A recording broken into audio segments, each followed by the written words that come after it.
It's Liberty Mark 222. I've been watching a few videos. I watched Brother John F.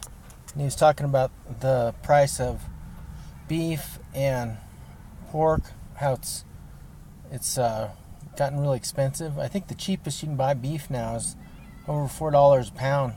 That's just a hamburger. Pork's gotten really expensive. It used to be you could get it for, I think, $1.69 a pound. It's a lot more expensive now. And then they try and say it's some kind of thing with these pork diseases. And Brother John F. was talking about how Salon was trying to say that it was because of this global warming. You know, we got these big droughts in California and Texas right now, which I think is, and a bunch of wildfires there too. So, but he was showing how that the prices of the beef and the pork was going up because of the corn and the soybean prices had like tripled, and it's taken a while for the beef and the pork to catch up with that. And I totally agree with him. I mean, they are trying to indoctrinate us into thinking that inflation is where you have increased prices, but inflation is actually the increase in the money supply. So it's the same thing where you got too few, or you got too many dollars chasing too few goods. It's the same. It's the simple supply and demand, and so far they've kept all that money out of the system. The banks are getting paid. They're buying these T-bills, and I guess they're buying the 10-year, which is around 3%. So as long as they are making 3% on their money, I guess they feel that's sufficient. Now, if they started selling their T-bills, a lot of these banks, they can't even do it because the Federal Reserve would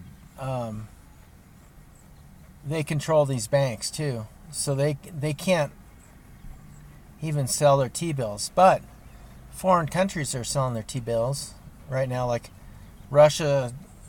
They sold like $100 billion last week, and China's been selling their T-bills. So they had a scheme where they laundered some T-bills to Belgium. I think 140 or 150 billion dollars. So, you know, they'll just do whatever they can to keep the price of T-bills down, and because the real price of T-bills, I mean, nobody wants to buy a T-bill, really, especially a 30-year. So, you know, you're going to get paid this tiny amount of interest, and the inflation rate is, you know, it might be 10%, the real inflation rate, if you include energy and food, which the CPI or our government doesn't include. So you got the middle class, you got the average American just really getting devastated by all these prices, all this unemployment, and they're just squeezing us so hard right now. I'm sure there's going to be social unrest here pretty soon, but somehow it's not come yet. Give it another year or so, and it's going to happen. It's going to happen in the inner city or wherever the poor. I think wherever there's starvation, people will riot. They'll do all sorts of crazy things if they're not fed, you know. So I would say the cities are the prime place where, I mean, if they can't get food, they're going to steal it. They're going to have riots. They'll break into places.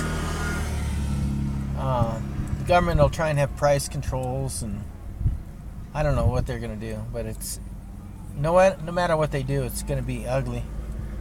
And I think this trend line that Brother John F. was talking about, it's a 3-year downward trend where if silver goes over $20 an ounce, it could break this trend line and it could go up. But I mean, we've seen so often where they just keep pressing it down. So I don't know. I can't imagine that they'll let it go above 20. They'll keep it down for 19 at least another month, but it's not gonna. It's such a rapid trend line. You're going from $50 down to $20 in 3 years. So that's $30. That's about $1 a month. So, I mean, the trend line's gonna get down to about $19 in another month. So, I mean, it's gonna break down and go down to 15, which I could see that happening. I wouldn't surprise me at all.